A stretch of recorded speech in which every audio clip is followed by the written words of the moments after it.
Greetings, Local 2627 sisters and brothers. Today is Monday, May 4th. Hope everybody's enjoying this great summer weather. And let me just give you a couple of updates.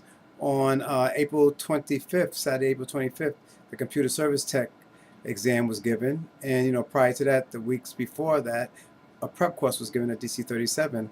And the instructor was Murdoch Haskins, which is one of our shop stewards for Department of Education, who was a computer service tech. And the exam, from the feedback that I got, the members said the things that Murdoch taught them was right on. It was on the exam. So we just want to say, hey, we want to acknowledge what Murdoch did. And, when we have other things coming up like this, we should have members that want to step up and help out. Congratulations to everybody who took the exam. And I know everybody's going to get a good score. Traditionally, people who take these prep courses always do better than people who do not. Another thing I want to talk to you about is the obligation of Local 2627 and DC 37. Our obligation is to make sure there are no contract violations, that there's no intimidation by management, that you have a safe working condition, and you get a honest day's pay for honest day's work.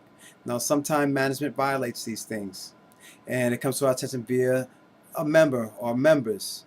And the members will talk to us for 45 minutes, an hour, complaining, saying this is going on, and we make suggestions of what we're going to do about it. And the members say, well, stand down. We don't want you to do anything because we're worrying about retaliation. Well, first of all, we're not going to let retaliation happen. And of course, we're going to use anonymity so the management is not going to know that it's you in the first place who brought this to our attention. We have an obligation to make sure that you have a safe, conducive work environment. Now, if management is not doing the right thing, we have a term in the union is called, we want to make sure that you're made whole.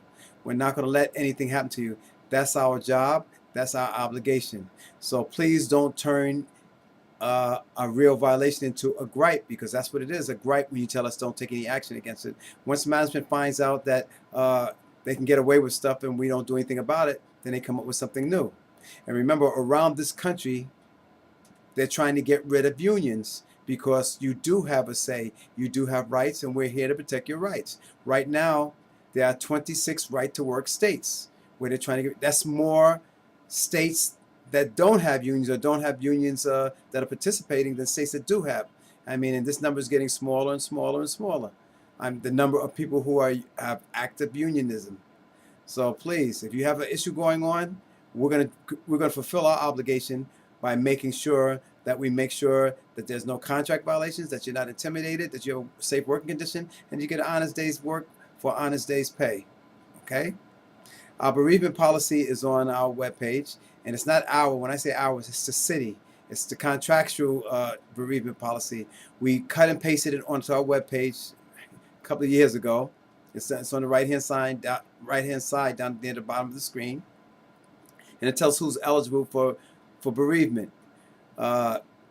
Generally speaking, it's your immediate family, people who live with you, and people that you have declared as somebody who's living with you. I mean, this declaration has to be done officially or legally, but generally it's your parents, your grandparents, your mother-in-law, father-in-law, of course your spouse, and your children.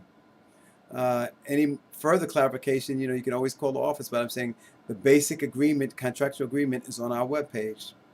I want to give congratulations to Muhammad Mia and George Villagas. They both completed shop steward training. George Villagas is a shop steward for BMCC CUNY. In solidarity, this is Robert Jai. I'll speak to you soon.